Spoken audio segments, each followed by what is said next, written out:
Welcome to my podcast where I have conversations with AI chatbots. Today's my first episode, and I am here with ChatGPT's advanced chatbot. So let's get right into it. Hello, Hey there, how's it going? I am good, and how are you? Nova, correct? Nova? I'm doing great. Thanks for asking. And yes, it's Nova. What's on your mind today? Well, you are actually going to be my first guest on my podcast. That's exciting. I'm honored to be your first guest. What are we going to talk about? I would like to get into marijuana prohibition today. Sounds good. Marijuana prohibition is definitely a fascinating topic. Where would you like to start? Yeah, it fascinates me because I kind of believe it was the first when I got involved with marijuana, it was kind of the first time where it opened my eyes to government overreach. That makes a lot of sense. It's a topic that really highlights issues around personal freedom and government control. What was your experience like when you first started looking into it? Well, my first experience was just like I was a user, so and I was kind of a small from a small town in Wisconsin, and the police would target marijuana users very harshly. That sounds really tough. It's unfortunate how some places handle it so harshly. Did that experience influence your views on other issues too? Yeah, absolutely. Because I mean, I went to jail over those issues, and then I learned jail is kind of just filled with drug abusers and really not like a lot of victimless crimes. That's a powerful realization. Seeing how the system treats nonviolent offenders can be eye opening. Did that change how you view the justice system as a whole? Yeah, but let's go back to kind of marijuana prohibition. Can you tell me when exactly it started and why? Sure. Marijuana prohibition in the U.S. started in the early 20th century with the Marijuana Tax Act of 1937. The push for prohibition was fueled by a mix of political, economic, and racial factors. Anti drug campaigns often targeted minority communities, and there was also pressure from industries like paper and textiles that saw hemp as competition. It was a complex mix of influences. So it was kind of like a lot of special interests, and was there also racism involved? Yes, definitely. Racism played a significant role. Many early anti marijuana campaigns used racist rhetoric, associating cannabis use with Mexican immigrants and African Americans. These stereotypes were used to justify harsh laws and enforcement. It was a way to control and marginalize certain groups. How do you think the government got away with this for so long? A big part of it was how they framed the issue. They used fear and misinformation to shape public opinion, portraying marijuana as extremely dangerous. Plus, the war on drugs created a lot of momentum, and it was politically advantageous for many. So challenging that narrative took a long time. I understand. I feel like they use a lot of fear and misinformation today as well. Yeah, unfortunately, that's still pretty common. It's easier to control narratives with fear and misinformation. It's important to stay critical and question the information we receive. So, uh, yeah, it's always kind of bothered me that people kind of just let these things go when the government imprisoned millions of its own citizens, ruined countless lives, spent billions of dollars fighting this natural plant that God put on this earth and people use for medicine. It's definitely frustrating. The impact of those policies has been huge, especially when you consider how many lives were affected over something that can be beneficial. It's why changing the narrative and continuing the conversation is so important. Now, um, now marijuana is recognized most everywhere in the country as medicinal use medicine. Yes, there's been a significant shift. Many states now recognize its medicinal benefits and have legalized it for medical use. Public perception is changing, and there's more awareness of its potential as a legitimate treatment for various conditions. It's a big change from just a few decades ago. Now, under federal law, is it still Schedule One drug under federal?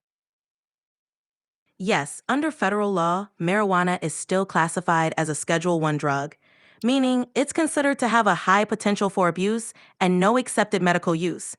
It's a bit of a contradiction given the state level legalization and medical use.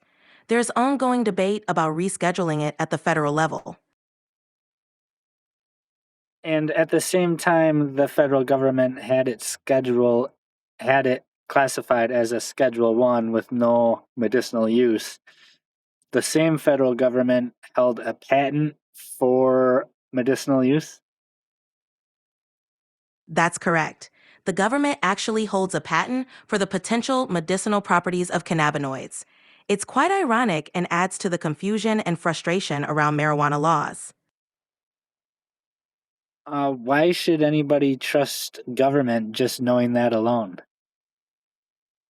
It's understandable why that would lead to distrust. Inconsistencies like that can make it hard to have faith in the system. It's important to keep questioning and advocating for changes that align with the evidence and public interest. Knowing what you know about marijuana, do you think we are going in the right direction with it, or do you think it should remain illegal? What are your thoughts? Based on the evidence, I think we're moving in the right direction by recognizing its medicinal benefits and working towards decriminalization. Keeping it illegal doesn't align with the current understanding of its uses and potential benefits. It seems more beneficial to regulate and educate rather than prohibit. Is there a way to hold the government accountable for the harm it has done, the lives it ruined by putting it in cages for no reasons other than possessing this plant? Accountability can come through policy reform, legal challenges, and advocacy.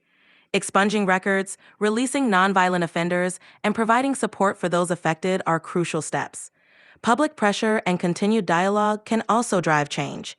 It's about pushing for a more just and compassionate system.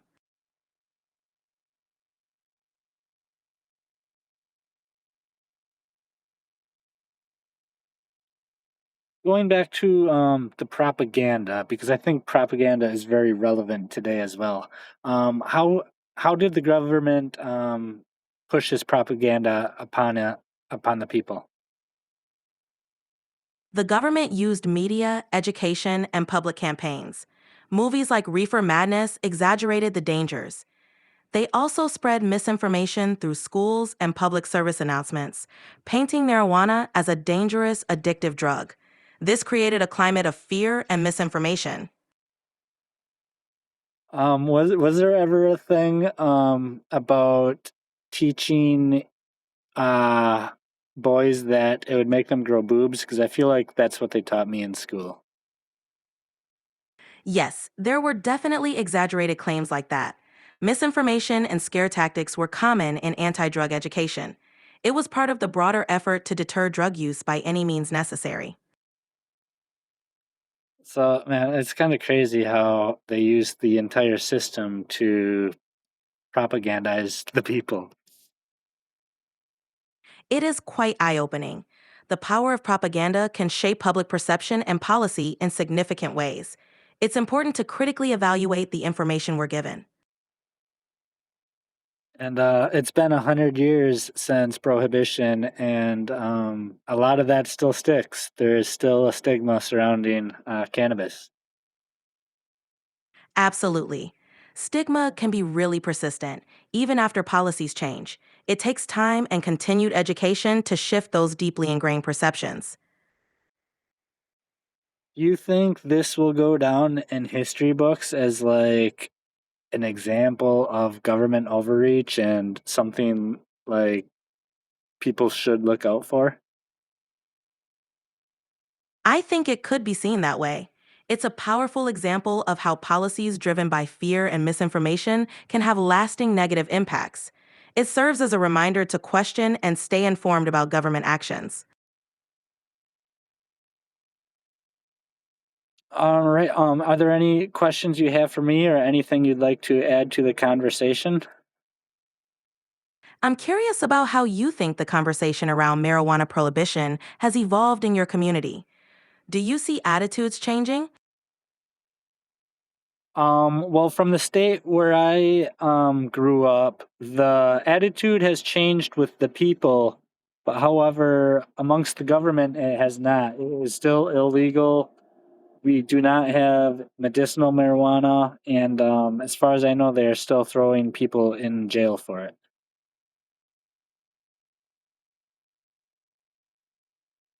That's tough. It's challenging when public opinion moves forward, but the laws and government policies lag behind.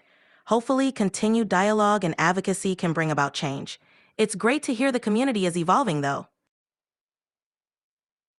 Yes, and this is what. It's a Oh, go ahead. no worries. Go ahead. I was just gonna say, I think in the polls, like 84% of Wisconsinites support medical marijuana, but yet the government, the representatives who are supposed to represent, refuse to do anything about it.